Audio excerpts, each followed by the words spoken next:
இன்றே டவுன்லோட் செய்து உங்கள் ஃபேவரட் ஷோக்களை என்ஜாய் பண்ணுங்க. எல்லாரும் என்ன மன்னிச்சிருங்க. நேத்து நான் சொன்னது எல்லாமே போய்.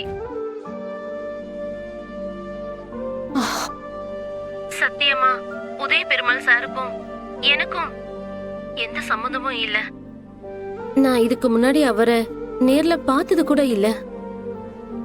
என்ன இப்படி எல்லாம் பேச சொல்லி மிரட்டினது வர்மாதான்.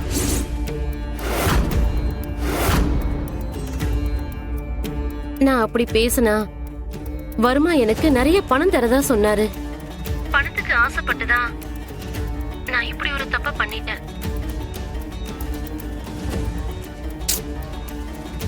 நான் இனிமே இப்படி பண்ண மாட்டேன். எல்லாரும் தயவு செஞ்சு என்ன மன்னிச்சிடுங்க.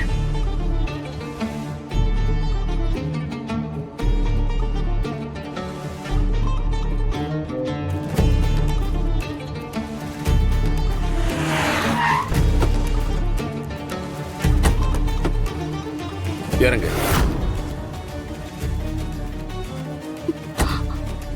விடுங்க செழி.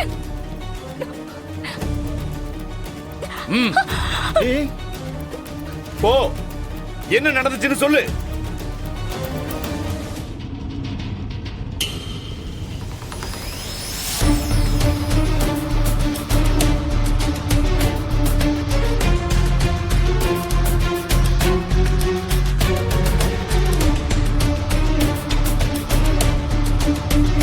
இந்த சாந்திங்கிறவங்க தான் என்னை வந்து பார்த்து உதய பெருமாள் சார் மேல கம்ப்ளைண்ட் கொடுத்து என்னோட சேனல் மூலமா பேச போறதா சொன்னாங்க.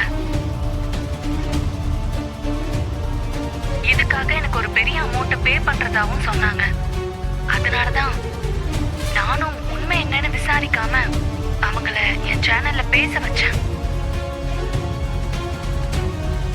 நான் செஞ்சது பெரிய தப்பு தான்.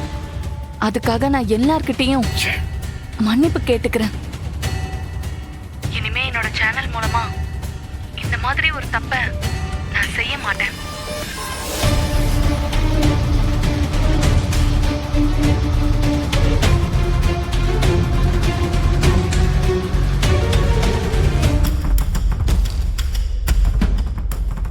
ஏய், எந்திரி. எந்திரிங்கிற.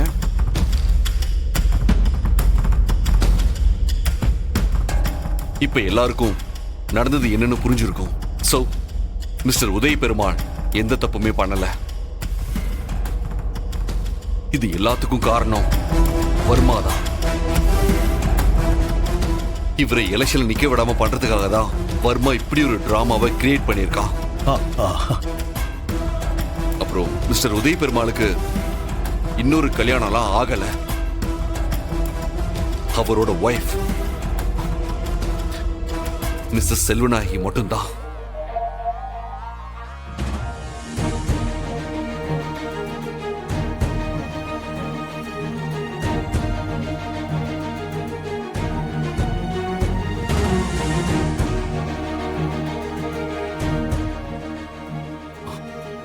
நடந்த இந்த தப்புக்கு மக்களாகிய நீங்க தான் எலெக்ஷன் மூலமா பதில சொல்லணும்.